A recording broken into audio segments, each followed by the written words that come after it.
Hello, my Bill 5000 Nation. How's everyone doing today? Hopefully, everyone's having a great day. If not, I hope it gets better from here. We are back with another Coffeehouse Crime. This one is titled A Backpacker's Worst Nightmare. Yeah. Oh, shit.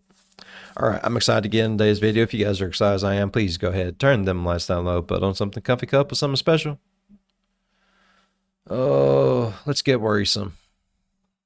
Yeah. In August 2004, two young lovers grabbed their backpacks, followed their dreams, and headed out into the Australian sun. Their plan was simple: have new experiences, make new friends, and create new memories that would last a lifetime. But little did they know that only one of them would return home, and this adventure of a lifetime would turn into one of cold-blooded murder. Welcome back to Coffeehouse Crime, folks. My name is Adrian, and today we're looking at the case of Simone Strobel. Now, before I hand you my coffee, and just to let you know that I post true crime and strange cases here weekly, so if that is your sort of thing, please consider subscribing to the channel. And with that said, please grab yourself a coffee, pull up a seat, and get ready for the deep dive. This is the case of Simone Strobel. Oh, and you know, if you're going to have your coffee, you're going to want to have it in an amazing B5 Nation coffee mug. Today we're heading back to a country that is one of my personal favorites. Go check out the store. And as many Links in the of you may know description. by now, that is Australia. The main part of our case today takes place in a small city named Lismore, located in New... And if you really want, go over and check out the Discord. We've been having conversations over there. There's videos up over there for supporters and stuff. Go check it out. It's an amazing place to be. New South Wales. Found around 30 kilometres or 18 miles away from Australia's eastern coastline, Lismore rests on the Wilson River and has around 28,000 residents. In contrast to most of Australia, the climate here is classed as humid subtropical, with mild to warm temperatures all year round. Storms and heavy rainfall are quite frequent here, which alongside steady humidity often causes flooding in the local area. Now, this was particularly awful in 1974 when water levels rose to a frightening 12 meters in height, and to this day, flooding At least you don't occurs ever have to quite wash your regularly. house. Saying that, Lismore is packed to the brim with outdoor activities, and with several sports clubs, bowling clubs and golf parks, there is plenty to choose from. With Australia's rugged outback, beautiful coastlines, jaw-dropping rainforests, and gorgeous metropolitan areas, it is no wonder that so many tourists make it their goal to visit or at least explore the country at least once in their lifetime, with backpacking one of the most popular ways to get around. One of those travelling around Australia in 2004 was Simone Strobel. Simone was a German citizen, born on September the 20th. I'm sorry, but I think Australia has some beautiful scenery. Like, Slice and Dice sends pictures like all the time on Discord. Yes, there's a place on my Discord for like pictures and stuff like that. So beautiful. So beautiful. 20th, 1979 in Rieden, Germany, which is a small municipality found not far from Würzburg. Living there with her parents and her brother Alexander, Simi, which her loved ones liked to call her, was described as sweet and kind-hearted. And although not much is known about her background, she loved the outdoors and was passionate about staying active. As an adult in 2004, Simone was a 25-year-old teacher who enjoyed working with kids. Oh, yeah. She was a nurturing woman who loved stability, and this was reflected in her long-term relationship of over 6 years. Her partner, Tobias, was 1 year her junior. They had met in their teenage years, and supposedly it was love at first sight. And Simone was even considered to be a second daughter to Tobias's parents. Family and friends described their relationship as wonderful. Of course, they were lovers, but they were also best friends. Now, Tobias and Simone also shared a very common dream that many of us have in our 20s, to travel far away and explore new and interesting lands. They were earnest about executing this dream too, so much so that in August of 2004, they finally embarked on their journey. And after saying goodbye to their families and friends, they embarked on the 30-hour plane trip to Australia, officially marking the beginning of their travels together. Touching down in Sydney, they rented a van and started to explore the country on their own accord. And to help with finances along the way, and grant a visa extension, they also worked on nearby farms and on plantations. Oh, that's cool Even though shit. they moved all over the place, Simone kept in regular contact with her family. She shared pictures and messages with them daily, and through these images, it became very apparent that she was having the time of her life. To begin with, the holidays went by without any problems whatsoever, and 4 months later, in January 2005, they travelled up north to Brisbane. During this time, Tobias' sister Katrin and a mutual friend named Jens had both travelled from Germany to Australia, and of course this was to experience the Australian summer. I mean, you can't really blame them. Swapping the harsh winter for sand and sun is the ultimate way to beat the winter blues. And Fuck now yeah, it all is. four could travel together. Come I like February the winter, though. 11th, the group had driven from I don't get winter blues. I love winter time. Oh my lord. I don't know why. I'm just one of those people. Queensland down to Lismore Central Park found in New South Wales, and while here they planned to stay at a caravan site for a few days. Where Tobias and Simone arranged to sleep in their own caravan, the other two would sleep in a tent located next to them, and over the following 3 days, the four of them would settle in quite nicely. At least up until this point in time, the group seemed relaxed enough to make friends with all the other campers. And by the time the evening rolled around, the entire extended group decided to go to a local pub named the Golan Hotel. Now, unfortunately, alcohol seemed to get in the way, and while the group were here, an argument broke out between them, and it escalated so far that, eventually, even the bar staff had to get involved and kick the four of them out. Damn. Some say that you should never separate a man and his beer, and for Tobias, yeah, that Very pretty true. much rang true. He had just ordered a new one when he was kicked out, and was quite visibly annoyed by this.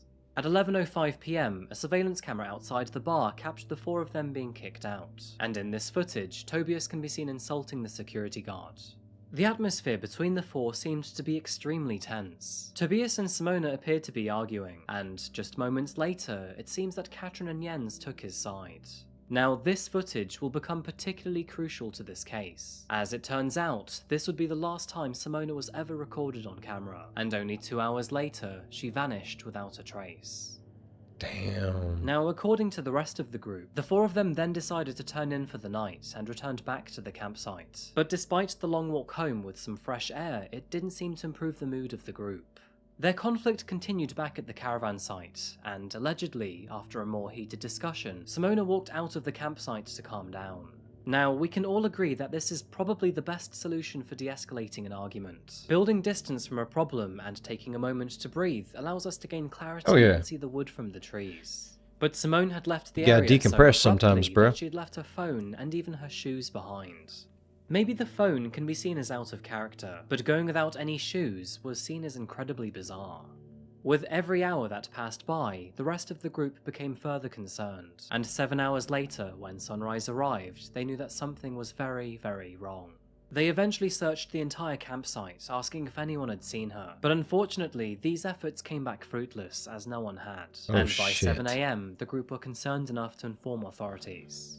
Now, this is where our story gets a little foggy, but multiple witness Just a little reports that shitty? were given to the police did not line up with what Simone's friends had told them. One witness claimed that after Simone disappeared, only Katrin and Jens seemed to be searching for her, whereas Tobias idly sat at the campsite. And another witness reported that, around midnight, he had heard people loudly arguing with each other from where the group was staying. This of course backing up reports that the group was not in a positive frame of mind when she disappeared. Dialing back to Germany, Tobias made the difficult call back to Simone's parents to tell them that she was missing. And no surprise, they were distraught to hear the news. Fuck yeah. In an effort to try and understand why she went missing, they immediately asked him if there was any sort of argument or fighting, in which Tobias oddly said no, which in hindsight was extremely suspicious. Right. The family was so concerned about their daughter that her brother Alexander jumped on the next flight to Australia in an effort to help find his missing sister. Now, I know it's cliche to say, but for Simone to just jump up and disappear was extremely out of character, and the family had a very bad feeling about this. Now, unfortunately, the authorities did not take this case seriously to begin with. For this campsite in particular, it was not unusual for guests to meet up and smoke weed and other questionable substances. So, from experience, they knew that people often took off, disappeared for a period of time, and would then later return. They expected Simone's disappearance to follow this typical trend, but by the third day, there was still no sign of her. And so New South Wales police decided it was finally time to investigate and dig deeper. So, what you're telling me is you're a cop and you're sitting there and you're like, oh, we're going to treat this case just like each and every single other case. No, each case is different. Just because they might end the same don't mean that they are the same. Bad things happen. Kind of bull. I would bitch slap a motherfucker. Several leads were followed, and multiple officers were assigned to search the surrounding area. And by February the 17th, 3 days since she disappeared, they had found a body. Unfortunately, due to the tropical and humid climate, it was already in a progressive state of decomposition. But after a DNA sample was taken from it, along with a DNA sample from her toothbrush, the news wasn't good. It was confirmed to be the body of Simone Strobel. Have identified a body found on the state's north coast last week as that of missing German backpacker Simone Strobel. The German tourist was last seen outside Byron Bay's Great Northern Hotel 10 days ago. Her body was found last Thursday in the nearby city of Lismore, close to a caravan park where she'd been staying. Police used dental records to positively identify the body as that of Miss Strobel. They're still waiting on the results of a post-mortem examination. Damn. But whoever had done this had made very limited effort to cover the results of their actions, as her body was found only 100 meters from the campsite. She was naked and with palm fronds loosely concealing her. Authorities investigating the scene assumed that she had died from asphyxiation, likely from a pillow or a plastic bag. And oddly, there were no signs of a struggle or a fight. Neither were there any suggestions for a motive, such as robbery or sexual assault. And so, the big questions were, first of all, who was responsible for this? And second of all, why? Friends and family back home in Germany were devastated, and the people of Lismore were in total shock and disbelief that something so horrific could happen in their community. On February the 22nd, It can happen a anywhere, vigil was bro. held next to the crime scene. Katrin, Jens, Tobias, and Simone's brother Alexander attended this, alongside hundreds from the Lismore community. Meanwhile, in Würzburg, a church service was held in her honour. After this, the volatility and pain that Simone's death created began to simmer, but not with any tangible result, because several months later, authorities still had no idea who killed her, and they had no leads at all. It was later in the year that German private investigators decided to fly to Australia to support local police. But even after more than a dozen interrogations, nothing new or fresh came to light. There was, however, one person who was mentioned over and over again to the authorities, and, perhaps no surprise, that was her partner Tobias. What was odd is that, even in his own interviews with police, Tobias denied any fighting or arguing with Simone, and he always shared the same information with them, that the relationship was both solid and harmonious. This video, taken just after her murder, confirmed this. So was it an argument between yourself and Simone? No, I have nothing. Why you ask me these questions on 5 times? Did you kill Simone Strobel? No, never. Why should I kill my girlfriend? Over the following months preceding her death, Tobias stopped talking to authorities entirely, a move which put him even more into the police's spotlight. In fact, Tobias would eventually disappear himself. He travelled to South Africa, where he worked as a bartender and surfing instructor under an entirely different new name. We all know that everyone deals with grief differently, but if you were in Tobias's innocent position, wouldn't you want your girlfriend's murder to be solved? Fuck And yeah. therefore, wouldn't you cooperate as much as possible to help Fuck catch yeah. the killer? As time passed, Unless I was Tobias the became killer, subject then to no. much of the media's attention. And this was all for a good reason too, considering the surveillance footage, the argument back at the campsite, the contradicting stories, and now his total silence. According to Jens, who by the way was the only one to return to Australia for a hearing, the first 3 weeks of the holiday was amicable, with any and all arguments being short-lived. But by February the 9th, something seemed to have changed between Simone and Tobias, and the two would never speak to each other. If they did, it would end in arguing. In some of these arguments, it became evident that Tobias was extremely angry and resentful, and Of although what? he never became physically violent, you could tell that he was furious. And to add to this, on the day that Simone went missing, Tobias was drinking much more than usual, and the more that he drank, the more aggressive he became. As we know, this behaviour got himself and the group kicked out of the pub, and after returning back to the campsite, Jens claimed that he and Simone started to argue. And of course, at the very end of this argument, Simone Strobel disappeared. What did you do, motherfucker? Searches continued into the early morning, and by 11 AM, Alright, so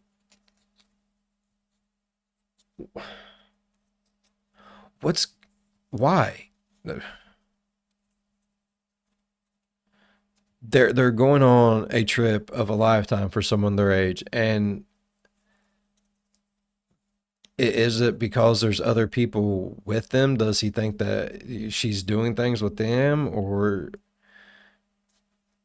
why all of a sudden out of nowhere is a relationship that seems amazing? Like, They even said, the parents are like, oh, it's like a second daughter, and their best friend. How is going on an amazing vacation that they have been planning and wanting going to turn you into a murderer? I don't understand. I don't understand. Authorities had been notified. Jens claimed that the reason the group started to pack up was so they could leave as soon as Simona returned, an event that unfortunately never happened. Interestingly enough, Jens also claimed that Tobias was adamant that they rehearsed their story for the police. He also demanded that they should not mention the weed, the beers, or the arguments. Not very typical behaviour of a person with nothing to hide.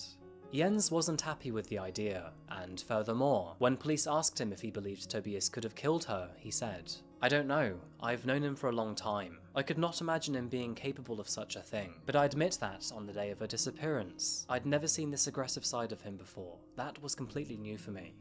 The diaries left behind by Simona and Tobias back up Jens' statement. 2 days before her disappearance, both of them wrote that they were annoyed by each other and were not on speaking terms. But moving forward, the road to delivering justice became a prolonged and painstaking one for everyone involved. One case analyst suggested that, perhaps, more than one person could have been involved, as Simona's body showed no signs that she had tried to defend herself. Either way, there was no sufficient evidence to point the finger at any individual conclusively, therefore making any arrests impossible. And although Tobias and Katrin continued to remain silent to the rest of the world, both Germany and Australia refused to get an until? Death.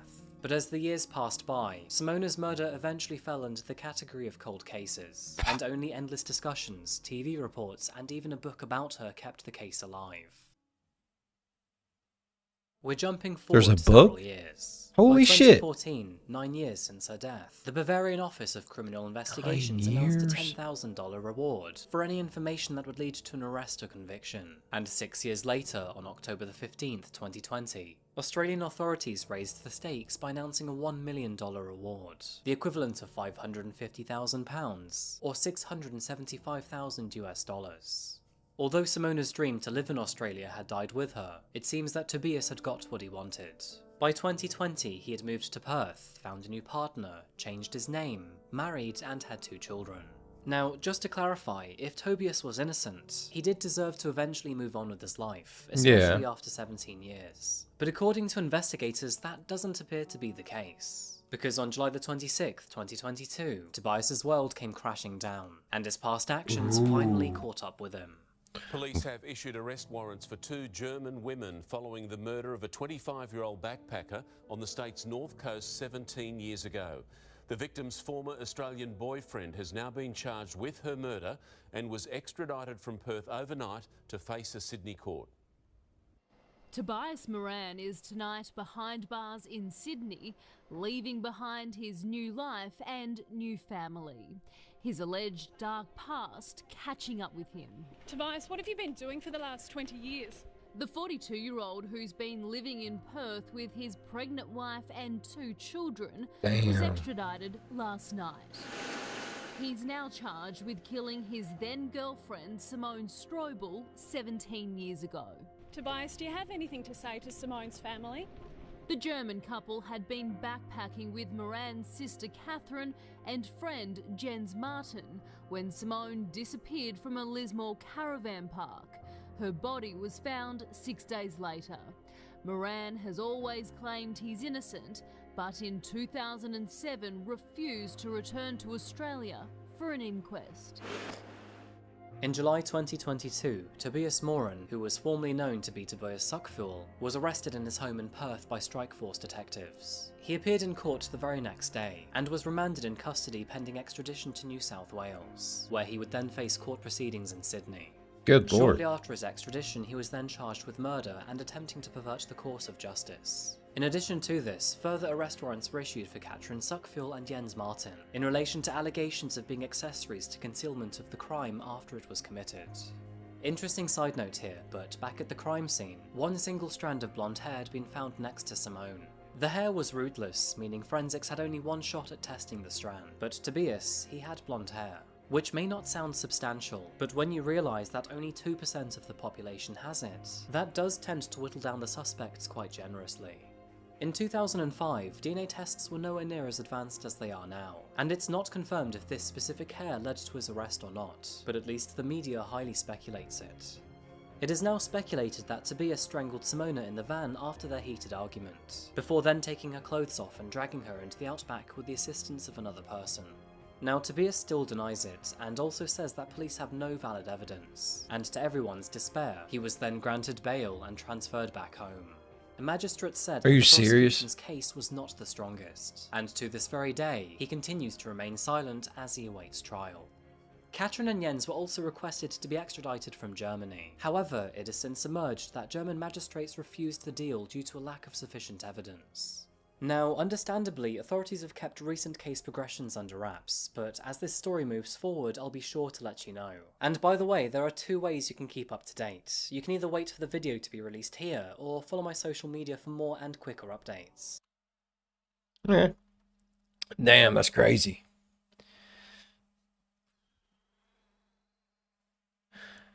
But here's the thing, did he do it? Like, it's been so long. And then that means, like, if someone helped him, which one of the friends helped him, or was it someone else? What even caused him to lose their shits and start fighting in the first place? Oh my Lord. This is a good video. I really enjoyed it. If y'all enjoyed this video as much as I did, please go down there and leave a thumbs up. It really does help the channel grow. While you're down there, go on over and slap that subscribe button, become part of the Bill for 1000 Nation. We do some crazy stuff here. And if you want to know when that crazy stuff happens, ding that bell. It might work for you. It might not. It probably won't. But if it do, jump in on one of my premieres and be like, dang, Bill. You know, I was thinking about traveling and getting you some really pretty pictures, but every time people travel, they die. And I don't want to do that. And I'm going to be like, hey, I got you. Don't you worry about it. Leave a like and dip. That's all you got to do. As always, be good to one another. I'll see you in the next one. Bye-bye. Damn, Adrian. Like, even whenever I don't come out this, like, all kinds of just like, oh my God, how did, what, why? I'm still like, what? Man, why? We gotta stop doing this, bro.